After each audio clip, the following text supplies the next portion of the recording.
আসসালামু আলাইকুম রহমতুল্লাহ। 24পন্থী জুলাইপন্থী জনতার জন্য একটা সুখবর। জুলাইয়ের অন্যতম শত্রু ভারতের টেস্টেড অ্যান্ড ট্রাস্টেড দালাল বাংলাদেশে জুলাই বিপ্লব হওয়ার পরও হাসিনার রেখে যাওয়া ভৃত্য পাহারাদার শাহাবুদ্দিন চুপ্পুর বিরুদ্ধে আইনি পদক্ষেপ শুরু হয়ে গেছে। দর্শক, এটা একটা সুখবর এবং তিনি বাঁচতে পারবেন বলে মনে হচ্ছে না। এ বিষয়ে বিএনপির মধ্যে সিভিয়ার এখতলাফ রয়েছে। বিএনপির ভিতরে যারা এসালমপন্থী তারা শাহাবুদ্দিন চুপ্পুকে বাঁচাতে জোরালো চেষ্টা করছে, এটা নিয়ে আলাদা আলোচনা করছি। কিন্তু যতই চেষ্টা করেন না কেন, আইনের বেড়াজালে শাহাবুদ্দিন চুপ্পুকে ফাঁসতে হবে, আটকা পড়তে হবে। পরিস্থিতি সেদিকেই যাচ্ছে দর্শক। তবে বিরোধী দল হিসেবে জামাত ইসলামের একটা ক্ষমতা বাংলাদেশে আছে। জামাত ইসলামীর চাওয়া বা জামাত ইসলামীর সাথে একদম রেড লাইন ক্রস করা বিএনপি সরকারের জন্য ঝুঁকিপূর্ণ। তো এই জায়গায় যেহেতু সরাসরি জামাতের ইন্টারেস্টের সাথে শাহাবুদ্দিন চুপ্পুর একটা কনফ্লিক্ট আছে, যেমন জামাতের ইসলামী ব্যাংক দখলের সাথে শাহাবুদ্দিন চুপ্পু জড়িত, তো জামাত নানান বিষয়ে কম্প্রোমাইজ করতে পারে। একদম আনকম্প্রোমাইজিং সেটা বলবো না, কিন্তু ইসলামী ব্যাংক প্রশ্নে এই শাহাবুদ্দিন চুপ্পুরা যেটা করেছে এই জায়গায় জামাত কম্প্রোমাইজ করবে না। এই জন্যে শাহাবুদ্দিন চুপ্পুকে আটকাতে, শাহাবুদ্দিন চুপ্পুকে ফাঁসাতে, শাহাবুদ্দিন চুপ্পুকে আইনের আওতায় আনতে জামাত ইজ ভেরি সিরিয়াস। নেপথ্যে জামাত সিরিয়াসলি কাজ করছে। হ্যাঁ, উপরে উপরে কথার কথা বা বাক সর্বস্ব অনেক অবস্থান এনসিপির দেখছি, তারও গুরুত্ব আছে, কিন্তু ভিতরে ভিতরে শাহাবুদ্দিন চুপ্পুকে আইনের বেড়াজালে আটকাতে কাজ করছে জামাত। বিশেষ করে শাহাবুদ্দিন চুপ্পুর বিরুদ্ধে যে দুর্নীতির অভিযোগ, এসালম কাণ্ড, ইসলামী ব্যাংক কাণ্ড, নানান ক্ষেত্রে এগুলোর সমস্ত ফাইলপত্র পদত্যাগের পরেই জামাতের লোকজন নাড়াচাড়া দিয়েছে। জামাতের লোকজনেই বা জামাতপন্থীরা যারা জামাত বলায় চলে তারাই খবর দেখেন সাবেক রাষ্ট্রপতি শাহাবুদ্দিন চুপ্পুর বিরুদ্ধে ট্রাইব্যুনালে অভিযোগ দায়ের করেছে। কারা করছে আমি আসছি বিস্তারিত। এবং সেই এসালম কাণ্ডের যে ঘটনা, এটা যাতে তদন্ত করে বাংলাদেশ ব্যাংক, দুদক, বাংলাদেশ ব্যাংক তদন্ত করতে চাচ্ছে না, এটা আলাদা আলোচনা করবো। কেন চাচ্ছে না? ইটস ভেরি সিম্পল, যে বাংলাদেশ ব্যাংকের গভর্নর সরাসরি এসালমের দালাল, এসালম অ্যাপয়েন্টেড লোক। অতএব সে এসালম তো আর এক এসালমকে বাঁচাতে চাইবেই। কিন্তু জামাতপন্থী লোকজন এই ফাইলগুলো সব নাড়াচাড়া দিচ্ছে এবং শিশির মনিরদের তৎপরতা দেখেন কিভাবে, কেন তাকে বিচারের আওতায় আনা যায় এ বিষয়ে বারবার বলছে। সাবেক রাষ্ট্রপতির বিরুদ্ধে ফৌজদারি অপরাধের মামলা থেকে শুরু করে যে কোনো মামলা করা যায়, কোনো সমস্যা নেই। রানিং রাষ্ট্রপতির বিরুদ্ধে করা যায় না। অতএব জামাতের এখানে একটা কঠিন তৎপরতা আছে। এ কারণেও শাহাবুদ্দিন চুপ্পু আটকে যেতে পারেন, যথেষ্ট সম্ভাবনা রয়েছে। তারপরও রাজনীতির শেষ কথা বলে কিছু নেই। শাহাবুদ্দিন চুপ্পু একটা সমঝোতা করেছেন বিএনপির সাথে, যাতে তাকে বিদেশ যেতে দেওয়া হয়।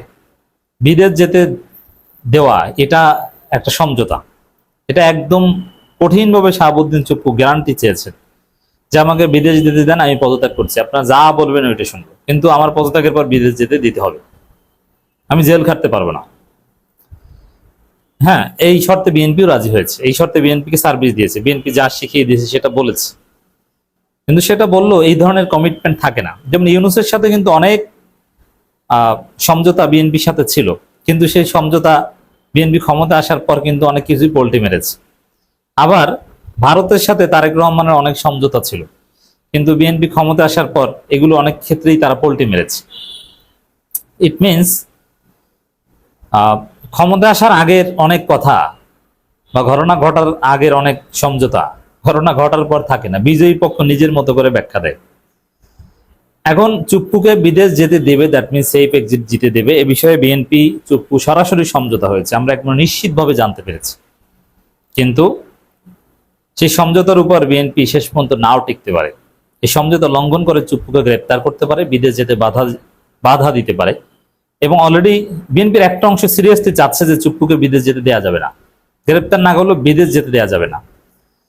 তো সেখানে অলরেডি সিএমইসি চিকিৎসা নিতে বলা হয়েছে যে আপনি সিএমইসি ডাক্তার দেখান, আর ডাক্তার যদি দরকার হয় বিদেশ থেকে, আমিরে জামাতে কথা বলেছেন যে বিদেশ থেকে আনবো, কিন্তু ভাই বিদেশ যাওয়ার নাম নিয়েন না। সেই জায়গায় চুপ আটকে যেতে পারে। এই যে দৃশ্যপট এতক্ষণ যেটা বললাম, এটা আমাদের জুলাইপন্থীদের জন্য একটা সুখবর যে জুলাইয়ের একজন সরাসরি জুলাইয়ের শত্রু, গণহত্যাকারীর দোসর, সে সেফ এক্সিট পাবে। এতদিন রাষ্ট্রপতি ছিল, এটাই তো আমাদের জন্য লজ্জার। এখন আবার সেফ এক্সিট পাবে, এটা হতে পারবে না। তবে যেভাবে চারদিকে তাকে চেপে ধরা হচ্ছে, মামলা, শিশির মনিরদের ব্যাখ্যা, এটা আমাদের জন্য নিঃসন্দেহে আনন্দের খবর। আর বিএনপির একটা অংশ এক্ষেত্রে আন্তরিক। এই যে সাবেক রাষ্ট্রপতি শাহাবুদ্দিনের বিরুদ্ধে ট্রাইব্যুনালের অভিযোগ দায়ের করা হয়েছে, এবং আইনমন্ত্রী তিনি কিন্তু এসালম গ্রুপের না। আইনমন্ত্রী একসময় বাম ছিলেন, কিন্তু এসালম গ্রুপের না। অতএব আইনমন্ত্রী এখানে সঠিক অবস্থানে আছেন। তিনি বলছেন যে না, অবশ্যই আমরা গুরুত্বের সাথে দেখব তার বিরুদ্ধে মামলা হলে, অভিযোগ হলে। অতএব আইনমন্ত্রী যে বক্তব্য, তাতে তাকে সেফ এক্সিট দেওয়ার সুযোগ নাই। তাই আইনমন্ত্রীর এই বক্তব্য পজিটিভ। সালাউদ্দিন আহমেদ এসালামের লোক, তার বক্তব্য আলাদা আলোচনা করব। সদ্য সাবেক রাষ্ট্রপতি মোহাম্মদ শাহাবুদ্দিনের বিরুদ্ধে ওঠা দুর্নীতির অভিযোগ সরকার গুরুত্বের সঙ্গে পর্যালোচনা করছে বলে জানিয়েছেন আইনমন্ত্রী। অভিযোগের তদন্ত শেষে জনস্বার্থ বিবেচনা আইন অনুযায়ী ব্যবস্থা নেওয়া হবে বলেও জানান তিনি, এবং ব্যবস্থা নেওয়ার সুযোগ আছে বলেই তিনি বলছেন যে ব্যবস্থা নেওয়া হবে। এর আগের খবর, জুলাই অভ্যুত্থানে মানবতা বিরোধী অপরাধের ঘটনায় সদ্য সাবেক রাষ্ট্রপতি মোহাম্মদ শাহাবুদ্দিনের বিরুদ্ধে তদন্ত যে আন্তর্জাতিক অপরাধ ট্রাইব্যুনাল অভিযোগ দায়ের করা হয়েছে। বাংলাদেশ আজাদ পার্টির পক্ষ থেকে ট্রাইব্যুনালে অভিযোগ দায়ের করা হয়। এই আজাদ পার্টিকে আবার অনেকে বলছেন জামাতের সিটিং। যাই হোক, জামাত ঘনিষ্ঠ, এতে কোনো সন্দেহ নেই। অভিযোগ দায়ের বিষয়টি নিশ্চিত করেছেন অবসরপ্রাপ্ত কর্নেল হাসিনুর রহমান। কর্নেল হাসিনুর রহমান তিনি কিন্তু জামাতের সাথে চলেন, জামাতের বিভিন্ন সেমিনারে থাকেন, এবং তিনি বর্তমানে কর্নেল হাসিন জামাত, কথা আমি বলবো না, তিনি ভালো মানুষ, এটা হচ্ছে আসল কথা। তিনি বাংলাদেশপন্থী, তিনি দেশপ্রেমিক, আর তার আসল পরিচয় তিনি ভারতের আধিপত্যবাদের বিরুদ্ধে একজন সৈনিক। আর এই মুহূর্তে তার পলিটিক্যাল অ্যালাইনমেন্টটা জামাতের সাথে মিলে গেছে। ভবিষ্যতে হয়তো বা জামাতের সাথে অ্যালাইনমেন্ট নাও থাকতে পারে। তো সেই জায়গায় কর্নেল হাসিনরা এই বিষয়ে কাজ করছেন, আমার অত্যন্ত শ্রদ্ধার তিনি। এর মানে এখানে পুরো জামাতের অ্যাপারেটাস কোনো না কোনোভাবে জড়িত, যে শাহাবুদ্দিন চুপ্পুকে ধরতে হবে। তো এই জায়গায় কেউ যদি রাজপথে আন্দোলন করে, প্রত্যেক দিন বিভিন্ন জায়গায় তার বিরুদ্ধে যত অভিযোগ আছে, প্রত্যেকটা অভিযোগের বিরুদ্ধে মামলা দায়ের করতে হবে, রাজপথে আন্দোলন করতে হবে। কোথায় যাবেন শাহাবুদ্দিন? কে তাকে সেফ এক্সিট দিবে? আমার মনে হয় যে জনগণ সোচ্চার থাকলে পারবেন। এনসিপি কথা বলছে, শুধু কথা বললে হবে না, দু একটা বিক্ষোভ মিছিল বা জোরালো চাপ দিতে হবে সরকারকে, যে না, চুপ্পুকে ধরাশয়ী করতে হবে।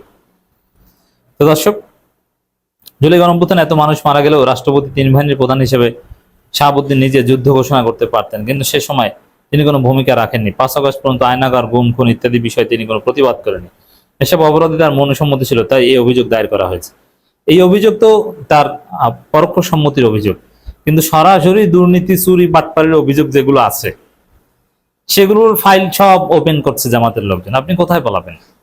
পদ্মা সেতু কেলেঙ্কারি, ধামা চাপা দেওয়া, ইসলামী ব্যাংক কাণ্ড, 2013 সালে 30 লাখ টাকা ঘুষ নেওয়া, খাদ্য অধিদপ্তরের নিয়োগ পরীক্ষায় দুর্নীতি, ধামাচাপা দিতে, এবং আরো অতীতে তার বিচারক থাকা অবস্থায় অনেক ঘুষের কাহিনী বের হয়ে আসছে।